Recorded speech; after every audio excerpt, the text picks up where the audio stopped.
stick by you all the way through. Welcome back to Her Rules Radio. I'm Alexandra Jameson. So glad to have you back here, friends. Her Rules Radio is my labor of love. It's my way of getting as much inspiration, information, and motivation out into the world to help more women live life by their own rules. And today I've got a mixture of some hard truths, some really important stuff for you to know, some inspirational and uplifting stuff for you to know, some tools and strategies, and some fun as well. But let me start off by saying this weekend was Mother's Day. And I had a lovely day with my son. We gardened, we painted. He wrote a song for me that I'm going to play for you at the end of the show. It's my new outro music. We gardened and we went to see the movie Isle of Dogs, the new Wes Anderson flick, which we both loved. But honestly, it was hard for me to truly sink into the joy and sweet memory-making experiences that Mother's Day is supposed to represent. I had a great day, but I could not stop thinking about how there are parents and kids who are afraid for their very lives in this country. There are moms and dads who are going to be separated from their kids at the border. There are immigrant families that are being torn apart. There are DACA kids who don't know if they'll get to stay here, and kids who were shot at and now being called domestic terrorists by the NRA. It was hard for me to take the day for what it's supposed to be. The current administration, the White House, and his swamp monsters are making it hard to enjoy what is good in this life. A few facts. White House Chief of Staff John Kelly defended the Trump administration's new zero-tolerance policy on border-crossing immigrants, saying that they're going to separate families, they're going to separate parents from their children, and that he doesn't think it's cruel and heartless to take children away from their parents and put them into foster care or whatever, he said. He actually said that. We'll put them in foster care or whatever. Very callous. DACA kids who were brought here illegally as children, who mostly don't even remember ever living anywhere but the U.S., kids who are good people working hard in school, they want to go to college, they want to work here, they want to be citizens. A lot of them think that they thought they were citizens. They didn't even know. They still don't have an answer from the Republican-held majority in the House and Senate and White House about whether they're going to be allowed to stay here. A few days ago, Oliver North, the incoming NRA, National Rifle Association, said of teenagers, the kids who survived the Parkland, Florida mass shooting, kids who saw their friends die. He said they call them activists. That's what they're calling themselves. They're not activists. This is civil terrorism. This is the kind of thing that's never been seen against a civil rights organization in America. Listen, I'm old enough to remember Oliver North, sitting in front of a congressional committee being found out for working with drug dealers to supply arms illegally. I cannot believe this guy is heading the NRA now. And one of the Parkland parents whose daughter was shot and killed said, "We're not criminal civil terrorists. We're people with broken hearts." And it's heartbreaking to me. Last week on this show, I highlighted a social justice movement against the cash bail system, which disproportionately affects people of color in this country. If you get arrested, you have to wait in jail until you can post a cash bail.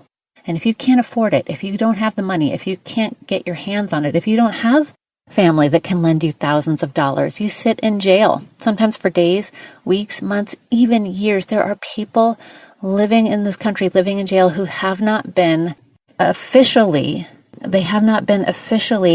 charged of a crime. They're just sitting in jail. They can't post the bail, and it's taking their jobs and their families and their futures. So honestly, it felt hard to enjoy Mother's Day, but I'm not here to bum you out. I'm here to open your eyes and your hearts.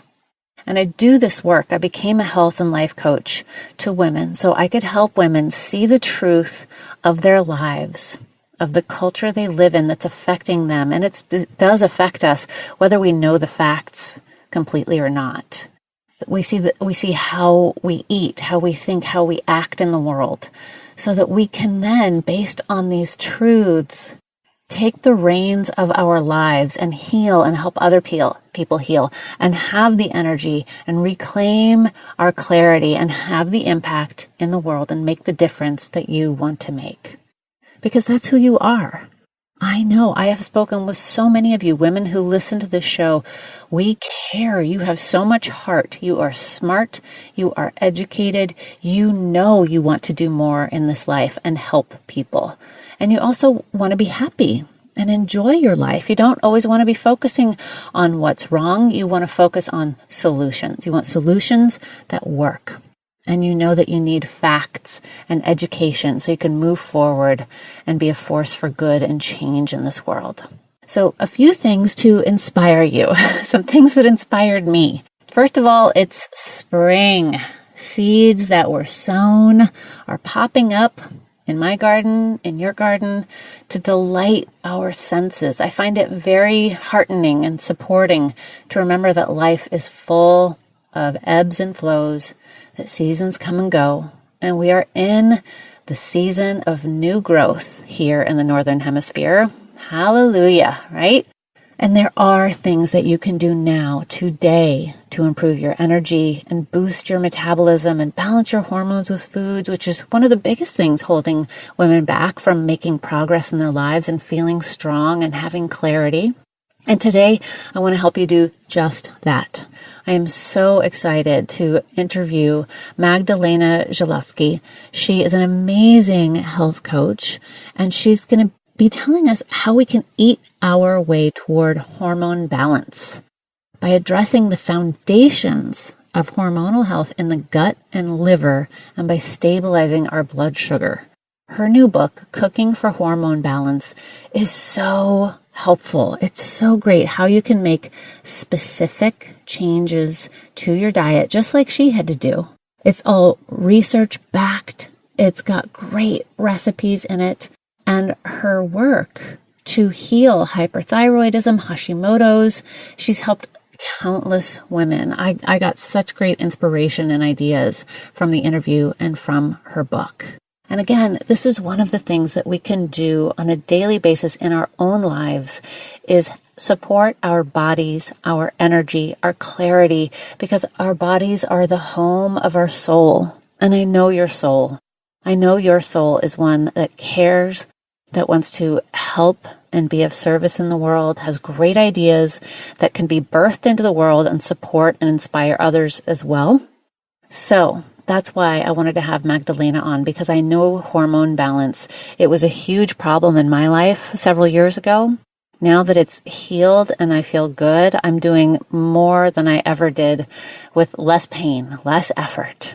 So I'm so glad to have Magdalena here with us today. And first, a quick word from a brand new sponsor.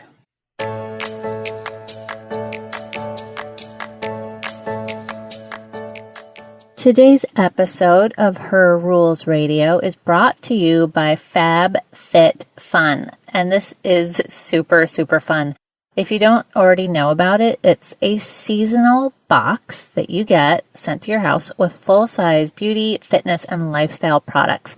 They do these cool quarterly boxes, and their spring editor's box is going to be awesome. I can't wait. I've got one coming to me in the mail as we speak.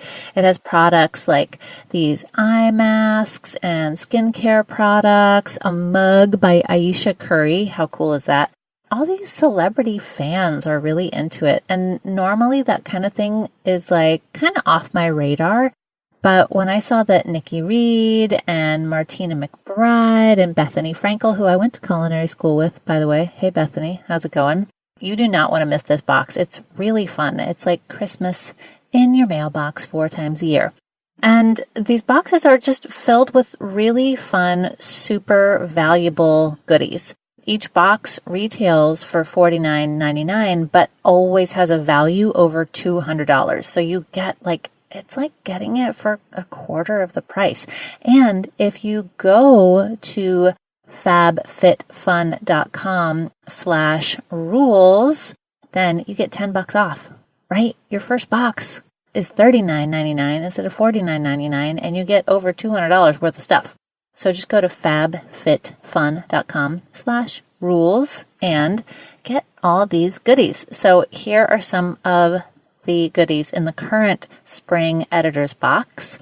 A deep conditioning mask from Briogeo, Free People's Starry-Eyed Travel Eye Mask. By the way, I could have totally used that on my last trip. Had all these super crazy early flights that just totally wreck me. I really need a travel eye mask. Thank you. Can I go back in time, please? The Rachel Pally Clutch. You get a clutch and Tarte Double Duty Leave Your Mark eyeshadow palette. It's fun stuff. If you're the kind of person that loves to go to those makeup stores and buy a bunch of stuff, you're going to get all the things that you already love, but it's a huge surprise. One of the other items that you usually get is some kind of fashion item. And when I saw that they have Michael Stars as one of their fashion lines that it gets included, Michael Stars is my all-time favorite t-shirt line. Fave. The nicest, softest, best made t-shirts from Michael Stars. You might get one of those in your FabFitFun box. So go to fabfitfun.com and use the code RULES and you can save $10 off your first box, making it only $39.99. Also, a fun gift for anyone. So go check it out. Last time, fabfitfun.com. Use the code RULES and get $10 off.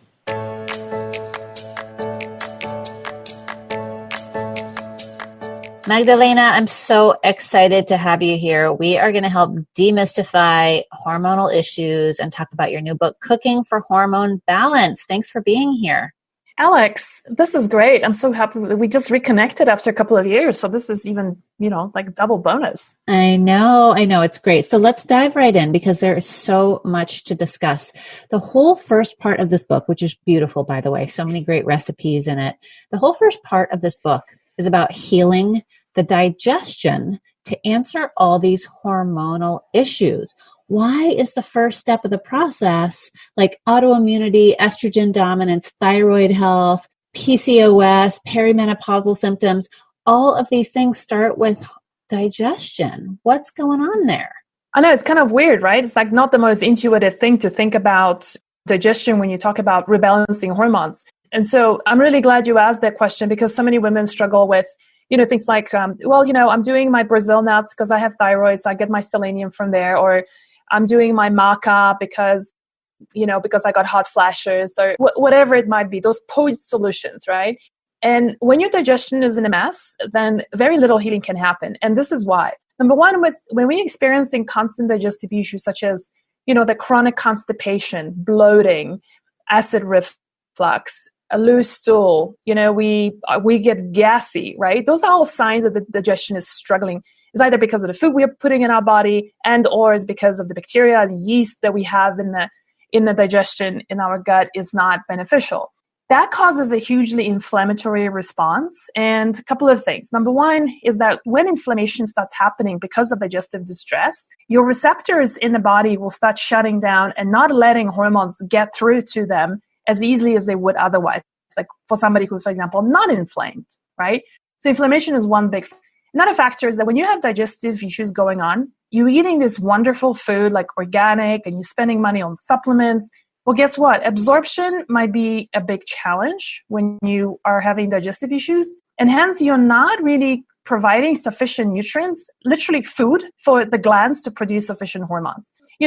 Just to give you a quick example, for instance, for the thyroid to function properly, we need to have sufficient amounts of vitamin B12, zinc, selenium, right? For the adrenals to function, they need fat, they need vitamin C.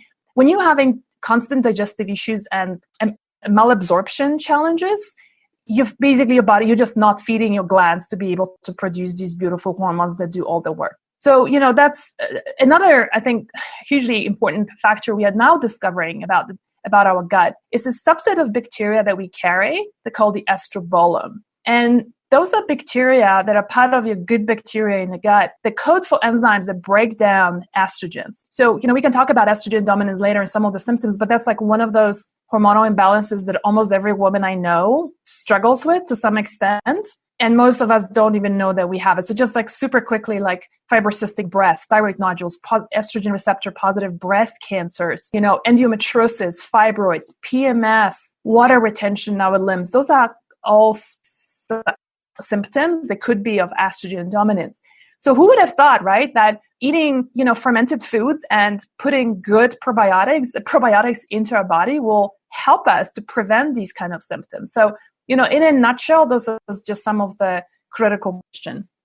So I'm glad you brought that up, because as I was reading through the book, and it's so informative. I mean, this is really, I feel like this is a 101 for women's hormonal issues. But some of these topics, high testosterone, PCOS, some of the estrogen dominance, insulin resistance, like things that you're talking about, the reader might suspect that they have these issues, but they may not know for sure what their particular issue is. So rather than sending people off to get a ton of blood tests right now before they pick up your book, can you go through what are some of the dominant symptoms that women especially are experiencing that will be addressed? Like it's pointing towards some hormonal issues, and whether or not they know exactly what the problem is, like this book is going to help them. What's that set of symptoms women are experiencing?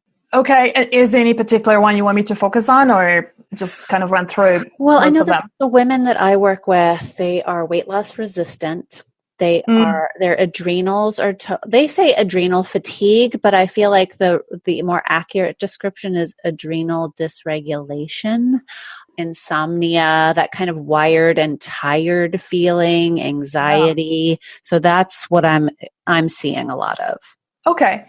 Yeah. So let's talk about, and I'm really glad you brought this up, because, it's so important to tune into our intuition, which thank goodness most women have, and say, I feel like something is off, even though my doc says nothing is wrong, even though I have done my blood tests. And, Alex, just on that point, apart from the thyroid, all other hormones like the adrenals and estrogen and progesterone and cortisol should really not be measured by blood.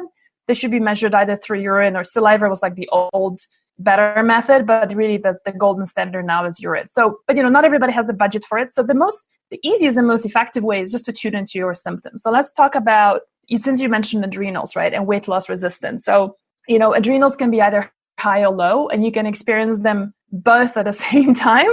So, for example, it starts off with, having high adrenals, right? So we are constantly producing cortisol to help us deal with tremendous stress, digestive stress, emotional stuff, financial issues, right? Stuff from the past, trauma from the past can be releasing cortisol on a constant basis as well. And this is, like you said, tired and wired. That's one of the classics. Trouble sleeping, right? For some women, it's like midnight waking, having no energy in the morning when you need those 2 cups of coffee to get you going, because otherwise it's just no go.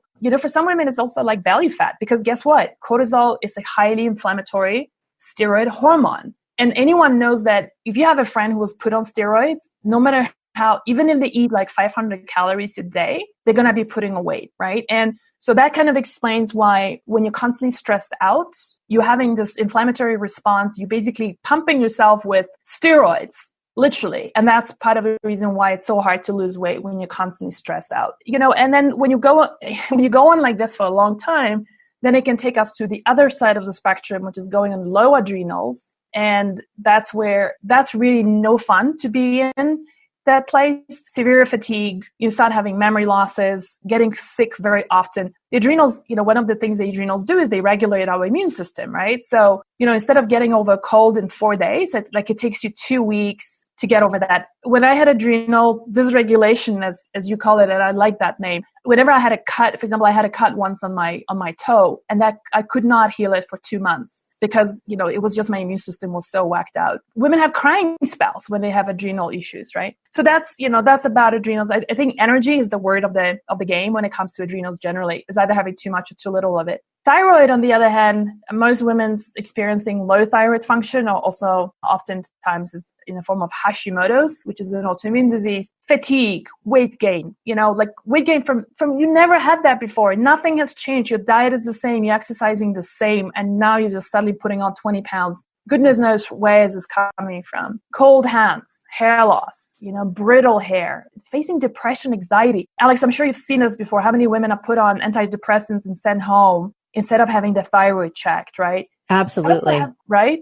I can't tell you how many women I know who've given up their career dreams because they had foggy brain that just could not focus on getting, stuff done, which is like when you have a career, you're going to be sharp in your head, right? But also infertility, like miscarriages in the first trimester, that can also be the low thyroid function. The body purges the pregnancy because you're not able to sustain and grow, the baby because you have too little thyroid hormone. So those are, some of the things with thyroid. Let's take a look at estrogen dominance. So, you have things like, you can either have high or low estrogen, right? So women who are still cycling, I find that they tend to have a lot more problems with estrogen dominance. So things like PMSs, fibroids, endometriosis, breast lumps that I mentioned, fibrocystic breast, the estrogen receptor positive breast. And Alex, it drives me crazy when you read some of the literature on breast cancer saying we still don't understand the causation of breast cancer. It's like, hello, 80% of breast cancers in women are due to estrogen dominance, and which is completely controllable. But also things like, of course, infertility, hip fat. So where the fat gets stored in the body can be an indication of what kind of a hormonal problem you're having. So in the case of women with estrogen dominance, you tend to carry that weight that just won't go away around your hips and your thighs, oftentimes combined with cellulite. And we do all these patches and expensive creams that cost $300 and apply on it and go for all these wraps and seaweed wraps and whatever other crazy nonsense. And it all comes back, of course, after 3 days, right? Take care of your estrogen dominance and you will see things improving right away around that area. And then on the other hand, you talk about women who hold the weight around their belly with they call it the apple shape, and that points to insulin resistance, right? Absolutely. So that's exactly. So keeping the weight, storing the weight around the belly is most of the time, as you said, insulin resistance. It's a metabolic disorder, right? So, it's again, like going back to, like, if you talk about labs, when the doc says, well, your blood sugar levels are okay, right? So looking at your fasting glucose, and it's like, let's say it's 98. And they go, well, as long as you don't go beyond 99 because then you're pre-diabetic and diabetic. And functional medicine looks at it like, no, in order to be considered healthy, having healthy blood sugar levels, you should not be above 80, right? So that's quite a big difference between 80 and 99.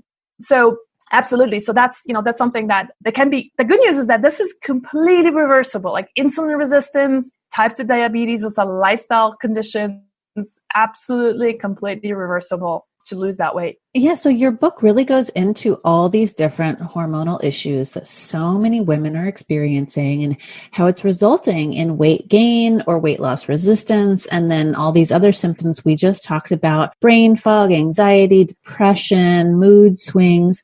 So your book is a cookbook to address all these different issues. Take us through the 101, how our food choices impact this estrogen dominance or the insulin resistance, because it's not just about the stress we experience in our lives, is it? No, absolutely not. And, diet, if you were to draw a pyramid, right? I feel like diet is really at the bottom of it, holding it all together.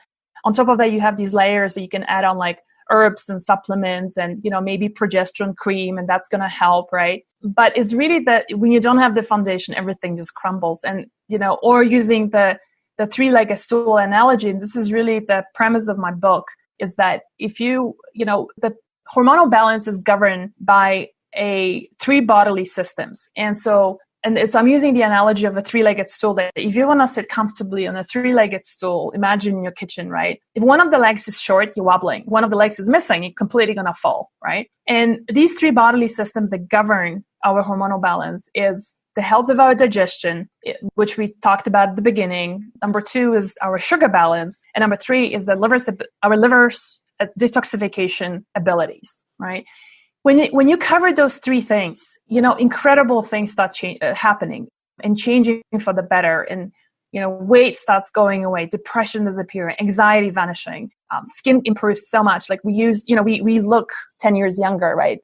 Just hair starts growing back. It's like you don't even need to do a lot of the protocols that I have in the book when you do the foundation. So, in terms of the creative process of the book, I've created the recipes based on the three-legged stool to create the foundation. But also I've asked myself, what are the 20 superfoods and 20 power herbs, spices, and like maybe medicinal mushrooms that can really help amplify, healing, right? And are either connected to these three stool legs, or they're connected to specific conditions that we can help women.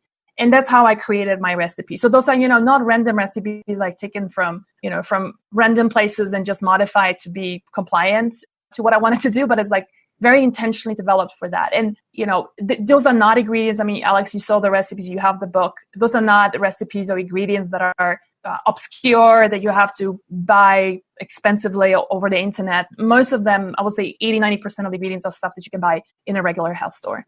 Yeah, absolutely. And I'm really excited so I want to talk about the different categories of foods. So one thing that I am focusing more on personally is organ meats. Now, this might be a little bit outside of people's normal comfort zone, but I want to talk about how important it is in your protocol to get really nutrient dense food. And organ meats are, I think, an area of food that most people totally avoid, or they'd never even thought about. Like, I didn't grow up in my house having things like liver, but you have you've got two, oh my gosh, I'm so excited to try the pate recipe. So talk about the organ meats and why they're featured, not heavily. I mean, there's just a few recipes, but it's one area I was interested in. Yeah, those are, I think, we only kept 2 recipes, and I'm hoping that we're not going to lose half of the listeners right now when we said liver, because that is something that No, don't go. It's a tiny, tiny part of this. Is really my own personal question. She's giving me advice, so go ahead. Yeah. So first of all, the biggest misconception about the liver is that if it's used as a filtration organ in the body, it must be really dirty and it's full of toxins. Why eat it, right? And first of all, the liver doesn't store toxins. It is a sieve, but everything gets evacuated through the poop, right? So, when you talk about the liver. And so liver is perfectly fine to eat. And what's really important is that you eating liver from a grass-fed animal, not from, the conventionally raised animals. If you don't know where it's coming from, just don't buy it. Make sure it's all grass-fed, really clean food. And what's amazing about it, historically, organ meats, including livers, have been fed to the kings and the sick, because they knew that nutritionally it was so incredibly rich that it just didn't compare to, muscle tissue. And you kind of putting me a little bit on the spot, but I don't remember exactly the numbers, but if you look at the book, I mentioned there comparing chicken livers, for example, to chicken breast, and how much more it has in terms of vitamin B12, selenium, iron. And you're not talking about like 2 times more. Some of them are just as high as 34 times more. I compare beef liver to like a cheesesteak, right? And, which is so expensive, and it's just uncomparable.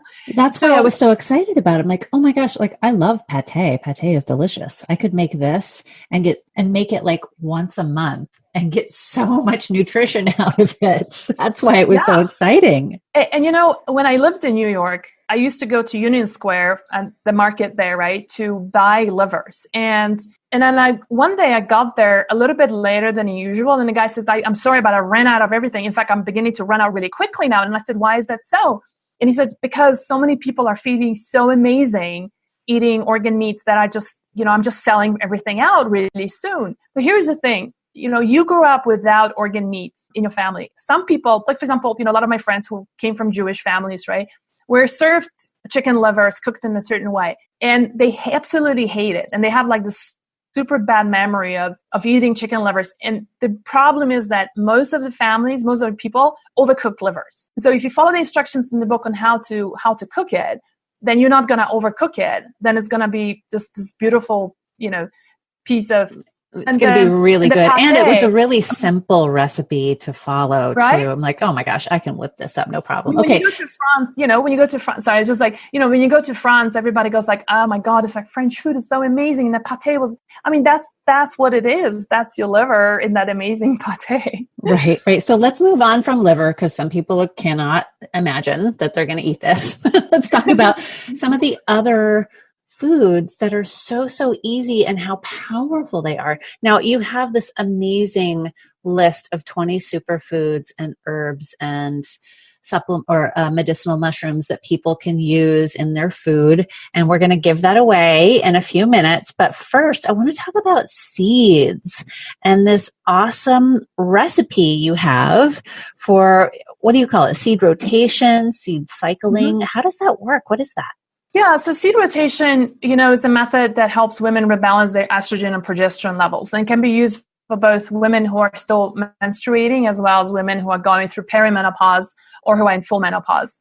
The idea is to use the first 2 weeks of your cycle. So if you're menstruating day 1 of your cycle to the half of your cycle. So if your cycle is 28 days, so from day 1 to day 14, you want to work on bringing up your estrogen levels. And then you switch over to progesterone supporting seeds, which I'll talk about in a second, from day 14, which is about your ovulation, back to the first day of your cycle. So, it's really simple. The first part, right? So that's your follicular phase, day 1 of your period. What helps to bring up estrogen levels is doing a tablespoon of ground flaxseed and ground pumpkin seeds. And they are just, it's just incredible. Like the things it's touching, I'll talk about in a second. But then you switch over to progesterone boosting seeds, and they will be sesame seeds and sunflower seeds. And again, 1 tablespoon freshly ground of each. And that's all you have to do a day. You can put that in your smoothies, add it to your salads, sprinkle it on top of a salad. It doesn't really matter how. You don't want to cook it. That's the only thing. These seeds, for progesterone, so there is no progesterone found in any food per se. But what we can do is we can give our body sufficient nutrients, which in this case here is vitamin E and zinc, the most important nutrients in our uterus to produce progesterone, right? And I have to tell you, Alex, when I was first told about this method, I was like, what? Seeds? Like that's simple? You didn't buy it. It was too simple. It was just too simple, I was like, you need to go through the full elimination diet and cut out sugar and this and that. And it's true that for some women that's necessary, but I just started using it and it was incredible how many women who didn't have their periods forever, their periods started coming back. That cellulite and that hip fat that we talked about just start melting away, right? Their mood swings started going away. PMSs were not so bad after all, And then women who were in perimenopause or menopause, it just thinks everything just started cooling down and the hot flashes started getting so much better. And, when you go through perimenopause, it's a very unsettling time, and you're not going to get, the whole idea is not to bring your period back. It's just to subside the symptoms and make it like help you sail through the seas rather than sailing through a storm, so to speak, right? And so seed rotation is just an incredibly easy way and a reminder how powerful food can be. That's very cool. Okay, so what is your stance on whole grains in general and gluten-containing grains specifically? Yeah, so let's just start off, maybe just unpack the first one. You said grains. I'm a fan of really respecting our bioindividuality, which means that if grains are agreeing with you and they don't upset your stomach, they don't give you any problems, right? They don't flare up your autoimmune conditions. They don't make you put on weight. You feel good eating them. You poop really well. They give you energy, sustenance. I say keep them. But if you've gone the paleo way and you've ruled them out and you feel way better without them, that's a sign that maybe that's the way to continue, at least for a while longer, until your gut heals up. Alex, I've lived around the world. I've lived in 8 different countries, and Asia included. And whenever, some of the longest living people in Asia, right, whether it's the Okinawans and you go to India, some parts of India, everybody eats rice. And, if we were to demonize grains, then how is it that some of the happiest and longest living people can eat grains? When it comes to gluten, my stance on it is a little different.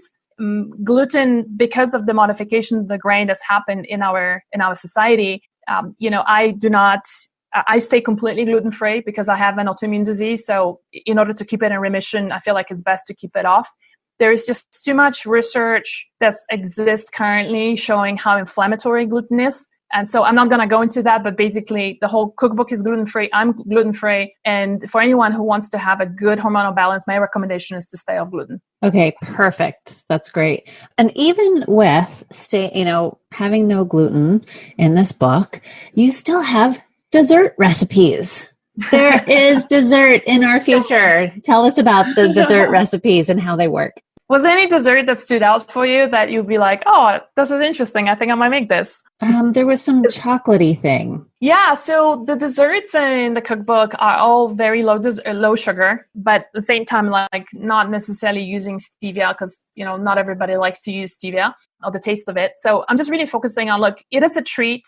If you deprive yourself, the more you deprive yourself, the more you're going to be wanting a food, right? So, the idea is just to make desserts and have desserts if you feel like having them, but having a healthy version of that. So one of the most popular desserts in that cookbook are called the melties, which use coconut butter, oil, lemon zest, and lemon juice, a touch of salt, and that's pretty much it. And they taste like little cheesecakes, Yummy. even though they're dairy free, right? So, there I hit every time I bring them to a party, people go, are you sure there's no dairy? Because I really cannot eat dairy. I'm like, I swear, I don't eat dairy either. And they're like, but this tastes like a cheesecake. I'm like, I know.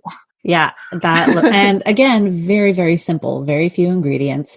But you brought up coconut oil. Coconut oil has become very controversial again because the American Heart Association is freaking out about coconut oil, while a lot of people in the alternative health community are like, no, it's fine. Can you please walk us through that right now?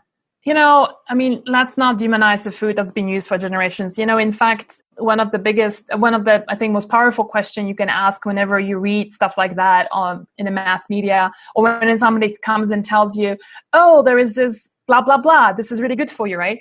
The qualifying question we need to ask is, has this been used for generations? Has our ancestors, has my grandmother used it?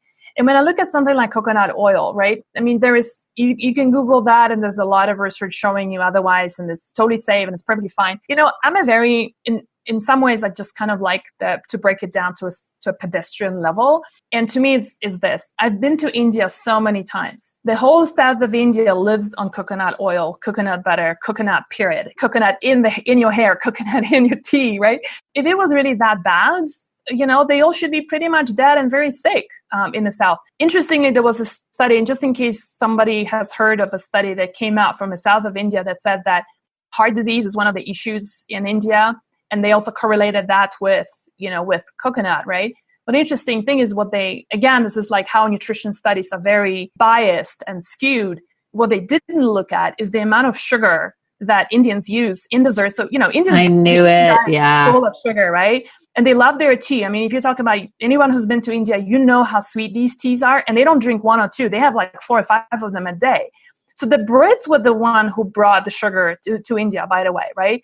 And, and so this is what the problem is. It's not the coconut oil. So I say, bring it on. Look, there is a few people who have an adverse reaction to coconut. There are a few people who have genetic mutations that don't allow them to break down saturated fats very well. And this is really a time and I teach that in the book, to really tune into your body, set up a journal, learn how to journal. And you go like, every time I have this thing with coconut in it, like I'm feeling off. That's your signal, but that's always going to be a minority of people. Yeah. Okay, so there's another food that is becoming very popular that also might be a problem for some, but a miracle for others, and that's maca. Now, I've been taking maca off and on for years, but you're saying that it's wonderful for some and poison for others. Walk us through that. Yeah, so I'm curious, how do you feel having maca? I feel great. So I'm assuming that it's great for me. Yeah. So, maca is one of those that when we posted on our Facebook page an article about maca with recipes, people, we literally got half of I say like more like 30% of people saying, this saved my life, I can't live without it. And the other 70% or so go, this is terrible. This is like, and my boobs are hurting, I get terrible PMSs, like I'm getting hot flashes from this. I'm getting digestive upset. So a couple of things in maca. Yes, you're right that there's been a lot of marketing done on maca as a hormonal balancer for women, right? So here's the scoop on maca, pun intended. The scoop is that, first of all, with the whole raw food diet phenomenon that happened, like, I don't know, whatever, started 20 years ago, right? Everything is raw is better. Well, when it comes to maca, raw is actually not better. In fact, if you go to Peru and see how maca is processed before it's given to women, and fair enough, maca is used for both women who want to get pregnant, who have a problem with fertility, or women who are going through menopause and have hot flashes. Maca have always had a place in the Latin America, especially in the Peruvian culture. But if you look at how it's made, maca is then is boiled for hours, and basically then the water is discarded, it's then mashed and then dehydrated, right? So and this is the form that what we call it, in the gelatinized form. Now, there's maca in the market that's selling as a raw maca. And guess what? It gives people massive digestive upset because it's just not being cooked. It's not being processed the way it should have been, for generations, right? That's one aspect. The other aspect of maca is that not all maca strains are the same, right? So the one that is super effective is called Peruvianum. So it's maca Peruvianum, that's the isotype. The ones that are oftentimes now beginning, especially by some of the less scrupulous makers, are being brought in from China. And that is, it's a very different isotype of maca called Maying. And you spell it Meyeni. That might be a maca might not work for you, especially when it was grown in China, especially when it's not organic, right? So those are the things to look at in maca.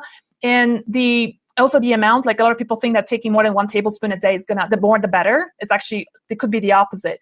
So you want to start off slow with 1 teaspoon, build it up to 1 tablespoon at the most, and see how you feel. And, like you feel fantastic.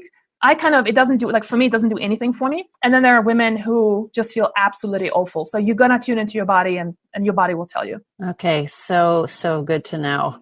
So let's talk about the overall benefits that women are experiencing by eating this way. Your book addresses a whole host of hormonal imbalances. So are different women experiencing different relief, or, tell us about the wonderful things that people are reporting back to you after switching their eating this way? Yeah. So I think the biggest one is weight energy, to be honest. Those are the 2 biggest needle movers for most women. And I think it's because, weight is an interesting one, right? Because the weight can be, we can be struggling with weight due to so many different hormonal balances. It could be low thyroid function.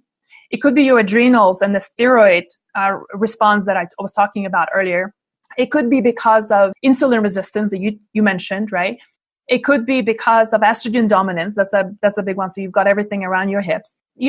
So many different hormonal balances. It's so hard to say which one is it. And that's why when you do the 3-legged stool approach, do a highly inflammatory diet with the elimination diet as part of your digestion, right? Support your liver to really detox all that, stuff in the liver, right? That just build up over years.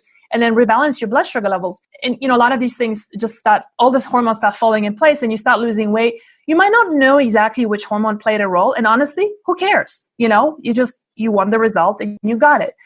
So I think weight is the biggest shifter.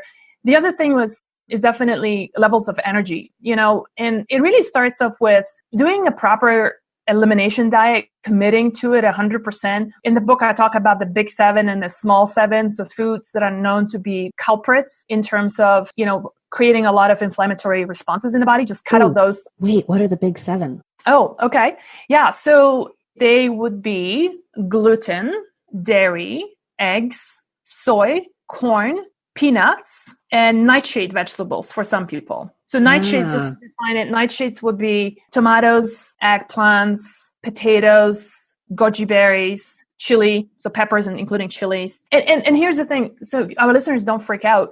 I'm not saying all of these foods are bad for you. I'm just saying they are well documented to be highly inflammatory for a lot of people. And for example, just to give you an example, we go into our 40s and 50s, right? And we start having body pains and aches everywhere. And we go and see a doc and she or he goes, oh yeah, it's part of aging. And having lived in China for so many years, and you go to places where you got like 80, 90-year-old ladies doing like this really intense Tai Chi, they have no pains and aches. I refuse to accept that, right?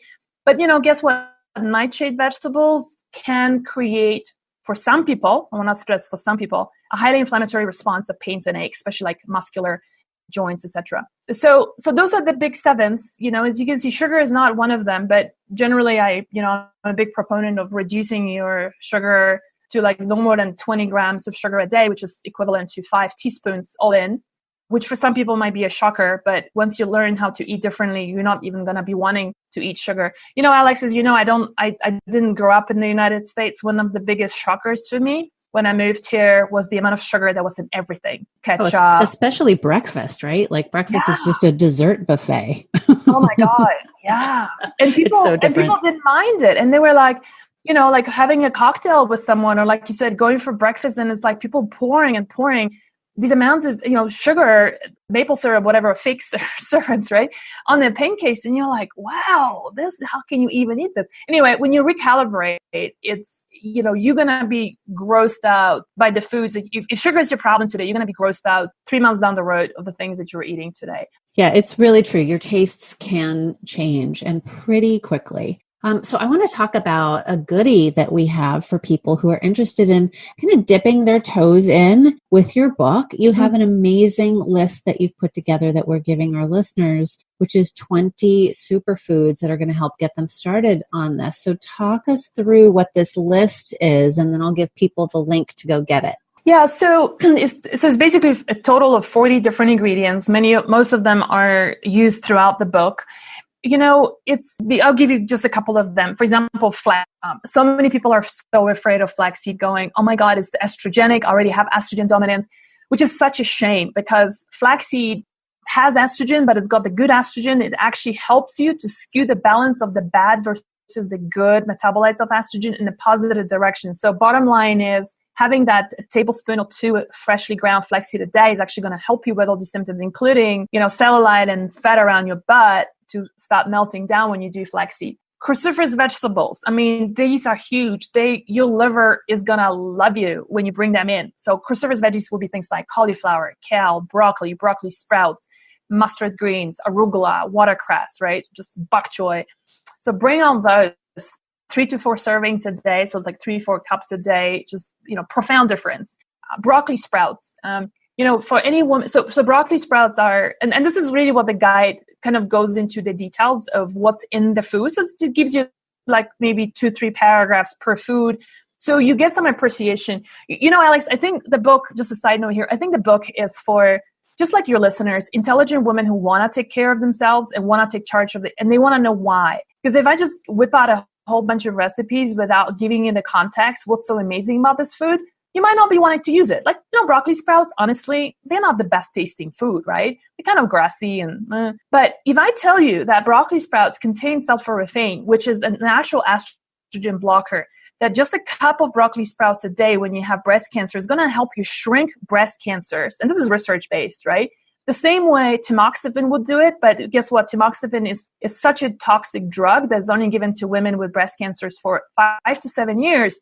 And then doc has to take them off because it's so toxic to the liver. It's going to destroy the liver. You don't have that with broccoli sprouts, right? Yet it's the same substance, sulforaphane, that does the work. I talk about foods like pomegranates and their history in Indian cuisine or in Iran, how it helps women both to get pregnant as well as dealing with hot flashes. Livers that you talked about, bone broth, and how to fortify bone broth with some special things like kelp. Kelp, also known as kombu, the Japanese word.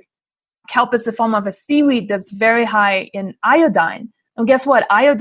We have iodine receptors in the brain, our boobs, ovaries. And that's why women start doing this bone broth fortified with these herbs foods like seaweed, like kelp, and say, oh my God, just 3 days of drinking this bone broth and I'm so energized. And it's the kelp, is the iodine that really helps you so much, and mental clarity. Well. Amazing. This list is so, so useful, and it will tide you over while you're waiting for your book to come through the mail. So I want everyone to go to bit.ly/hormone rules. All right. One word, bit.ly/hormone rules. And that's going to get you this wonderful list of 40 foods that Magdalena recommends. Magdalena, I'm so excited for your book, Cooking for Hormone Balance. It is just full of good information, great recipes, and I know it's really going to help some women take control of their health in, a yummy, simple way that makes sense. So congratulations. Thank you. Especially coming from a chef yourself. That means a lot. I'm going to go off and make that liver pate recipe right now so that I can talk about it on social media. People, go order your book, Cooking for Hormone Balance, and check out your free list of those superfoods, bit.ly/hormone rules. We'll put it up on the podcast page at Her Rules Radio.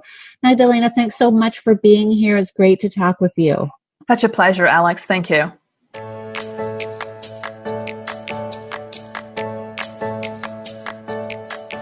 Thanks for tuning in this week. Please share the show with people you love. Go and throw it up on Facebook. Tell people, hey, here's a link. Listen to my favorite podcast. It's Her Rules Radio. And thanks to my son, Lakin Spurlock, for creating my brand new outro music. See you back here next week. Mwah!